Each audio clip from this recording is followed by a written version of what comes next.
औज़ बिल्लाहि मिनश शैतानिर रजीम बिस्मिल्लाहिर रहमानिर रहीम। अज मैं तुहानू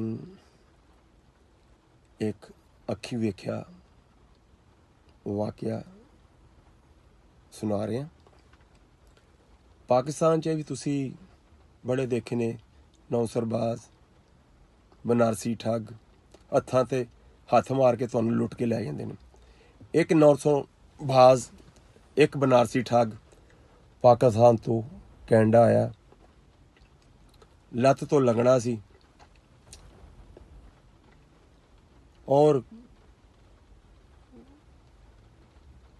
केस भी उहदा फेल हो चुकिया सी। उहदे डेपोटेशन आर्डर जिहड़े ना वो निकल चुके सन। पुलिस नूं वो वांटड सी, किसी वेले भी वो फड़िया जा सकदा सी। पर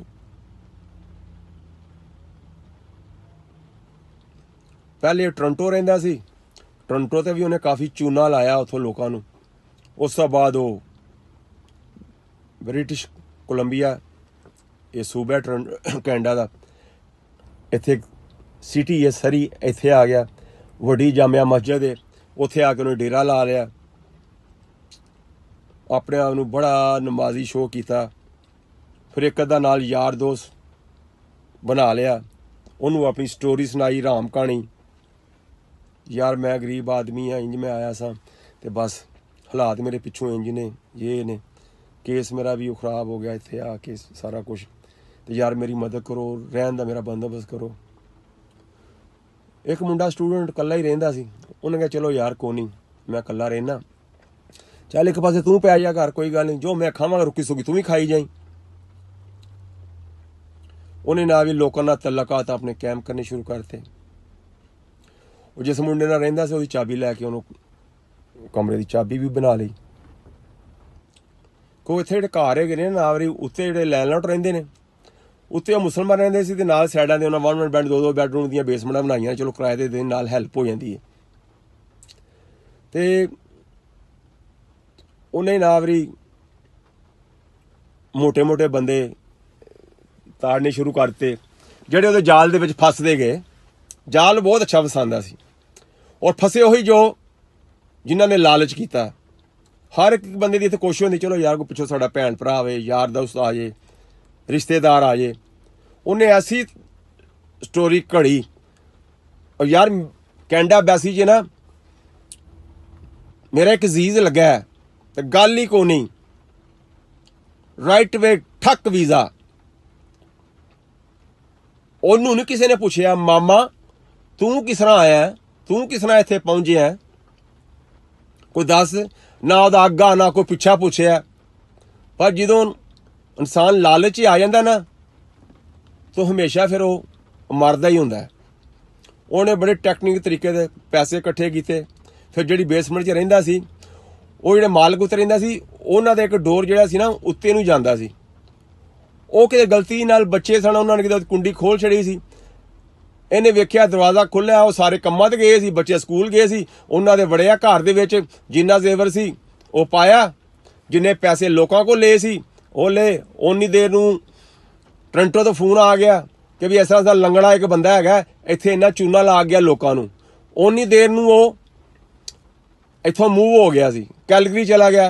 जो कैलगरी इत्थों तलाह दी बई इंज इंज बंदा एक लंगड़ा आया यह काम करदा है, उथों भी चूना ला के उथों अगों ना जो क्लोज बार्डर लगता सी अमेरिका का, उथों ही ना भी अमेरिका निकलिया, किस तरह गया, किसी एजेंट के थ्रू गया, उथों अमरीका तो ना भी उन्हें फ्लाई किया तो पाकिस्तान चला गया। जिन्होंने लोगों के वो एड्रैस है इत्थे उत्थे फोन किया, उन्हें कहा भी इस नाम का बंदा ही कोई नहीं इत्थे। तो ऐसा बंदियां नूं चूना ला के तो इत्थे चला गया है।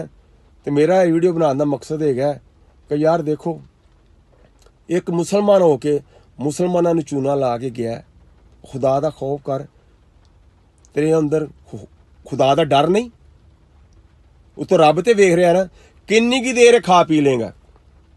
अज तू किसी ना करके गया ना, कल ये तेरे ना भी हो सकती है, तेरी औलाद ना भी हो सकती है। जैसी करनी वैसी बरनी। एक मिसाल बनी है ना, प्यो ने अब्बू नूं कहा अब्बा असीं इहदे घर चोरी की है, इहदे घर ते हुण भी दीवा बलदा पिया ते साडे घर ते दीवा ही है नहीं। ਤੇ ਜਿਹੜਾ ਤੁਹਾਡੇ ਨਾਲ ਜ਼ਿਆਦਤੀ ਕਰਕੇ ਜਾਏਗਾ ਨਾ ਉਹ ਅੱਲਾ ਕੋ ਪਾਏਗਾ। ਤੇ ਜਦੋਂ ਵੀ ਤੁਸੀਂ ਕਿਸੇ ਬੰਦੇ ਨੂੰ ਮਿਲਦੇ ਹੋ ਜੁਲਦੇ ਹੋ ਪਹਿਲੇ ਪੂਰੀ ਉਹਦੀ ਇਨਕੁਆਇਰੀ ਕਰੋ। ਐਵੇਂ ਨਹੀਂ ਉਹਨਾਂ ਤਲਕਤ ਬਣਾ ਕੇ ਰਿਸ਼ਤੀ ਕਰਕੇ ਉਹਨੂੰ ਘਰ ਲੈ ਜਾਓ ਨਾ। ਇੱਥੇ ਬੜੀ ਬੜੀ ਦੁਨੀਆ ਜਿਹੜੀ ਹੈ ਨਾ ਨੌਸਰਬਾਜ਼ ਹੈ, ਤੁਹਾਡੇ ਤੇ ਹੱਥਾਂ ਤੇ ਹੱਥ ਮਾਰ ਕੇ ਨਾ ਤੇ ਤੁਹਾਨੂੰ ਲੁੱਟ ਕੇ ਲੈ ਜਾਂਦੇ। ਤੁਹਾਨੂੰ ਪਤਾ ਨਹੀਂ ਲੱਗਦਾ। ਤੁਹਾਨੂੰ ਉਦੋਂ ਪਤਾ ਲੱਗਦਾ ਕਿ ਜਦੋਂ ਤੁਹਾਡਾ ਹਰ ਕੁਝ ਲੁੱਟ ਗਿਆ ਹੁੰਦਾ। ਜਿਹੜਾ ਵੀ ਬੰਦਾ ਤੁਹਾਨੂੰ ਮਿਲੇ ਹੱਥ ਮਿਲਾਉਣ ਤੋਂ ਪਹਿਲੇ ਉਹਦਾ ਪਤਾ ਕਰੋ ਕਿੱਥੇ ਰਹਿਣ ਵਾਲਾ, ਕਿੱਥੋਂ ਆਇਆ। हज़रत अली रजी अल्लाह तआला अन्हु ने एक शख्स ने पूछा तू इनू जानना? उन्होंने कहा या अली मैं इनू जानना। उन्होंने कहा की जानना? इन्हें किते खाना खादा ही, इन्हें किते सफर ते गया, इन्हें लेन देन किया ही? उन्हें कहा नहीं। उन्होंने कहा फिर तू इनू नहीं जानता हैगा। तो भाईओ ये सच्चा वाकया है। इस तो कुछ असी सीखीए। अगर तुहाडे इर्द गिर्द इस किस्म के लोग हैगे ने उन्हां को असी बचीए। तो मैं आखिर ते वीडियो ख़त्म कर तो पहला मैं बड़े अच्छे सुनहरी लफाज के नाल ख़त्म करना।